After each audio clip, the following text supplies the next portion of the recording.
6h54, la question santé d'Europe 1, Thomas Soto.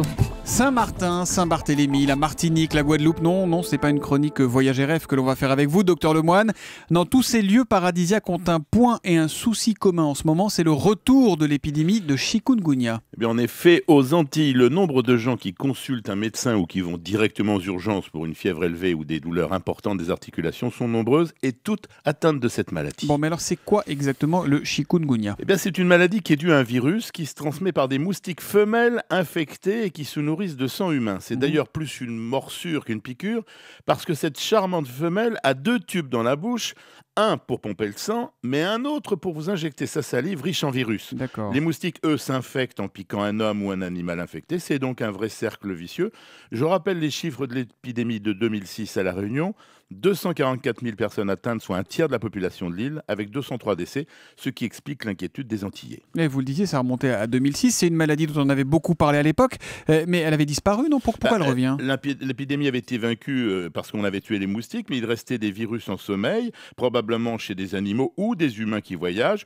Une recrudescence des moustiques, et là, ça repart. Bon, quand on est affecté, docteur, il se passe quoi? On souffre de quoi avec le chikungunya? Alors, de fièvre très élevée, de douleurs des articulations un peu partout, assez violentes. On pourrait dire, Thomas, que ça ressemble à une grosse grippe douloureuse. Mais est-ce que c'est grave? On ne sait pas en fait si c'est grave. Alors, en général, non. On donne des médicaments contre la fièvre ou les douleurs qui marchent plutôt bien, mais il y a aussi pas mal de personnes atteintes qui ont des suites douloureuses. On l'a vu à La Réunion, fatigantes pendant des mois.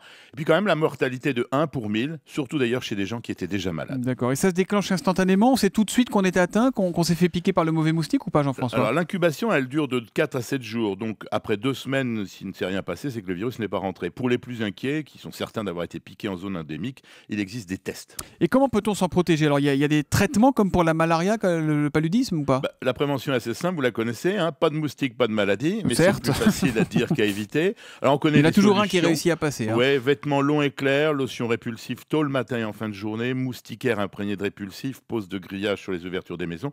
Il n'existe pas de traitement antiviral, si c'est ça ce que vous voulez savoir, ce qui soit spécifique, donc ça ne sert à rien de prendre des médicaments. Et comment se fait-il que cette épidémie reste concentrée dans les zones tropicales, docteur, que ces moustiques ne soient pas déjà arrivés en métropole? Alors, il y en a qui arrivent en avion, hein. Il y a quelques cas surprenants de chic ou même de palud près des pistes des aéroports, mais ces moustiques meurent très vite et ne sont pas acclimatés. Bon, on désinfecte les avions en général quand il y a un risque. Pas tous les avions. Ah, le pas petit tous les spray, avions. là, ça sert à quoi ce petit spray? Oui, là, Justement, c'est pour ça. C'est ça, pour tuer les petites bestioles qu'on pourrait amener. C'est pas très très efficace, mais c'est toujours surprenant d'avoir à une piste Orly un médecin généraliste qui trouve un paludisme chez quelqu'un qui n'a jamais voyagé. Ouais, mais en tout cas, ça rassure toujours le client d'avoir ces petites bombes enfin, c'est pas du déodorant, désinfectant. On se demande toujours ce qu'on respire quand même un peu. Hein. Ouais, mais vous êtes toujours un peu inquiet, vous, c'est ça? Non. Toujours. Mais vous avez raison, vous êtes payé pour ça. Merci, docteur Lemoine.